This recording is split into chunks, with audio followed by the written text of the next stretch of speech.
what we do here is go back. You ever wonder who actually wrote the Bible?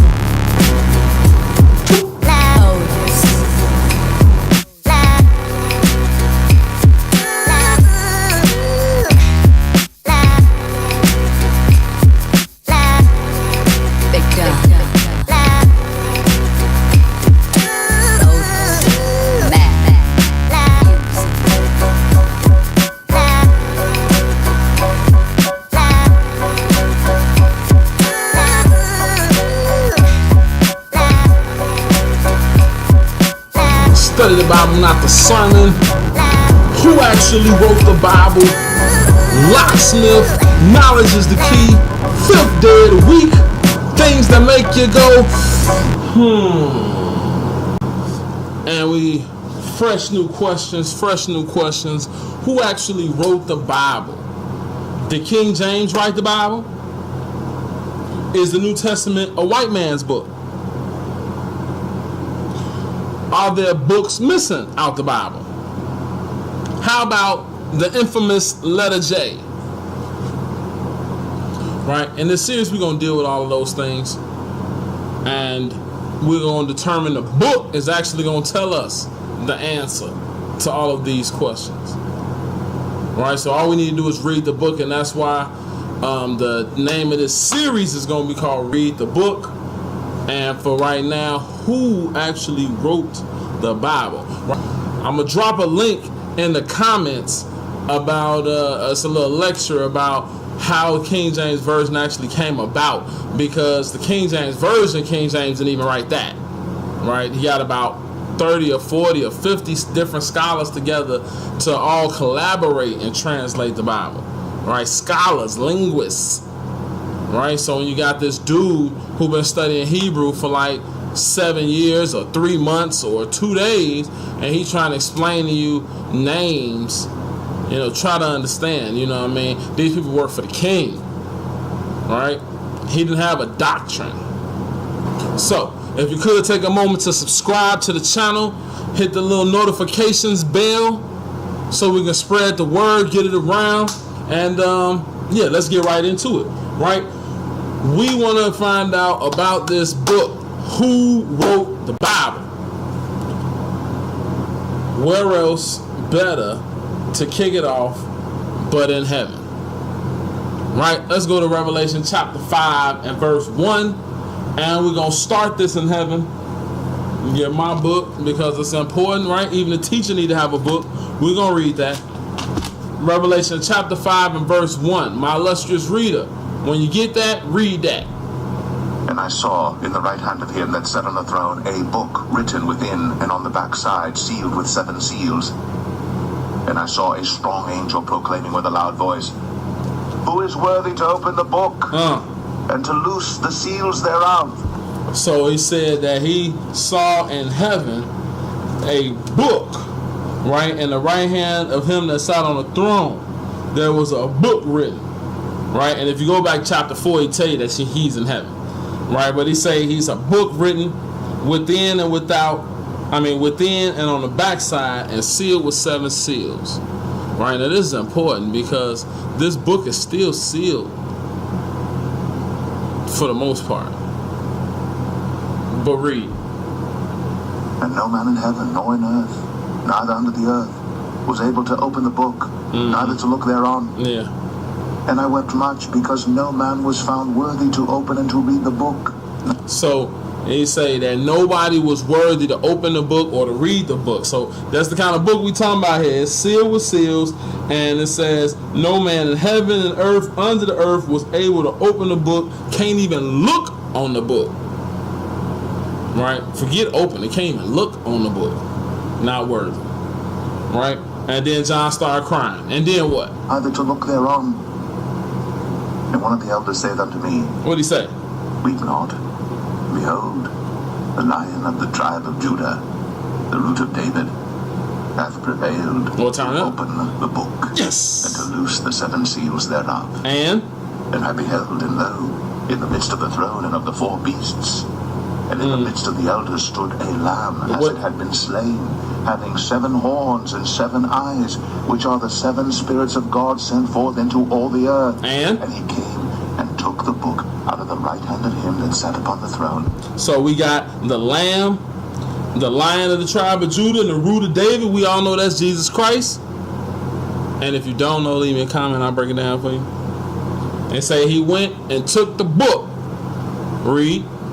And when he had taken the book, the 4 beasts and 24 elders fell down before the Lamb, having every one of them harps and golden vials full of odors, which are the prayers of saints. Yes. And they sung a new song. What they say? Saying, Thou art worthy to take the book and to open the seals thereof. For thou wast slain, and hast redeemed us to God by thy blood out of every kindred and tongue and people and nation. Well, turn up then. Right? So, you got this book that was in heaven, and it was actually in the possession of the Father. And nobody was worthy to open the book except the Lion of Judah. He came, opened the seals, opened the book, and then the people started to sing a new song because there was found one worthy. Alright, now, moving right along. Now, in John chapter 7, the Feast of Tabernacles is upon us. Right? And yes, Jesus kept the Feast of Tabernacles. People try to tell you that he kept it because he was a Jew. Jesus kept the Feast of Tabernacles because God commanded it. Right? And we learned a couple weeks ago that Jesus manifested the name of the Father, whose name is Jesus, and you never heard from the Father, which means that Jesus was the one who gave the commandments. Therefore, the Feast of Tabernacles was given to Moses by Jesus, so of course he's celebrating the Feast of Tabernacles. Right? But that's what we're dealing with here. And in the midst of that conversation, some other conversation pop off. So, John chapter 7, and let's do verse 8, bro. Read something. Go ye up unto this feast. Yes. I go not up yet unto this feast, for my time is not yet full come. Okay. When he had said these words unto them, he abode still in Galilee. But when his brethren were gone up, then went he also up unto the feast, not openly, but as it were, in secret. Jesus keeping the feast. Read. Then the Jews sought him at the feast and said, Where is he? And there was much murmuring among the people concerning him. For some said, He is a good man. Others said, Nay, but he deceiveth the people. Terrible news. Howbeit no man spake openly of him for fear of the Jews. Now about the midst of the feast, Jesus went up into the temple and taught. And the Jews marveled, saying, How knoweth this man letters, having never learned? So Jesus went into the temple and taught. And the Pharisees, the religious leaders, is like, how did this man know? And he unlearned. He didn't go to the seminary school.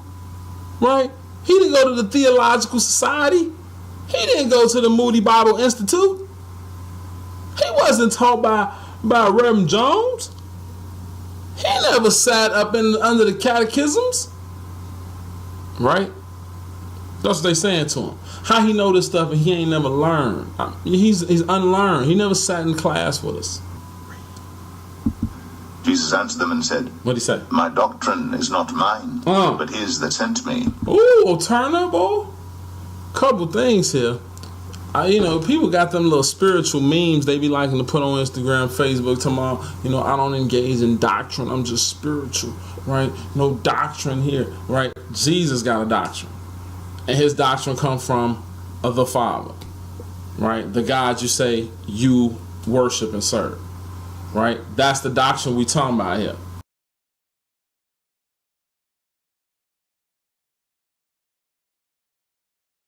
So the Father has a doctrine.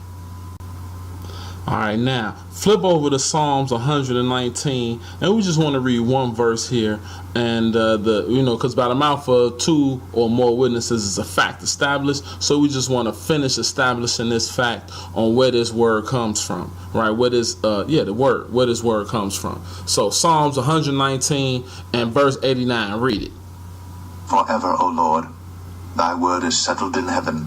Yes, forever is the word settled in heaven.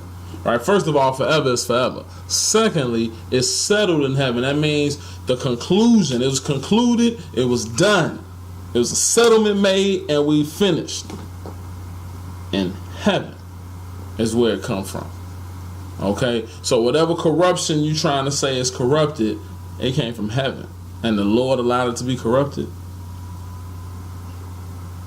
I'm just saying. So the word was settled in heaven. Father had the book. Lion of Judah came and got the book. How does man get the book?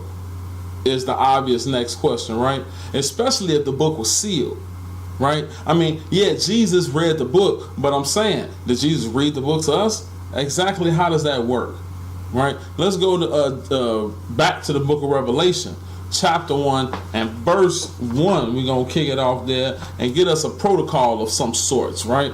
Revelation 1 and 1. When you get that, read that. The revelation of Jesus Christ. Yeah. Which God gave unto him. Okay. To show unto his servants things which must shortly come to pass.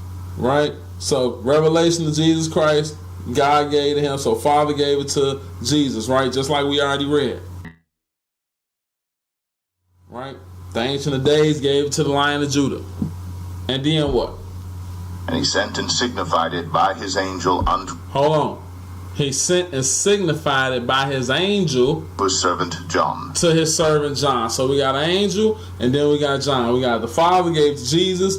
Jesus signified it to the angel and the angel brought it to John. And if you read the book of Revelation, that's who's telling John all this stuff. Right? It say, hear what the Spirit say to the 7 churches. But then when we get to Revelation 22, it say, Jesus Christ, I sent my angel to testify to the churches. Right, so that's what's cracking here. An angel. You go back ever since the wilderness. Whenever Jesus Christ didn't deal with you directly, sent the angel. Right? Like I say, it's 3 that bear record in heaven. We got 4 that bear record here. No God, the Holy Ghost. Right? But that's another lesson for another time. Read. Who bear record of the word of God, and of the testimony of Jesus Christ, and of all things that he saw. So John went and testified of all things that he saw, receiving it from the angel, who received it from Jesus Christ, who received it from God the Father. Right? So where was this book written? In heaven. Who wrote the Bible? The Father. And he gave it to Jesus. Jesus gave it to the angel.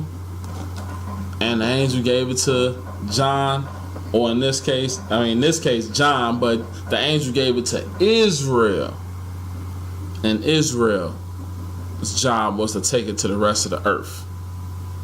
Right? And if you stay tuned, keep coming back, checking with me, we're gonna get around to all that. I'm gonna read all that to you out the Bible, right? But I can't do everything at once. Little bite-sized chunks is what we deal with here. Study the Bible, not the sermon. Is still the channel. Locksmith is still the man with the plan. Things that make you go, in full effect. And now we out. 1.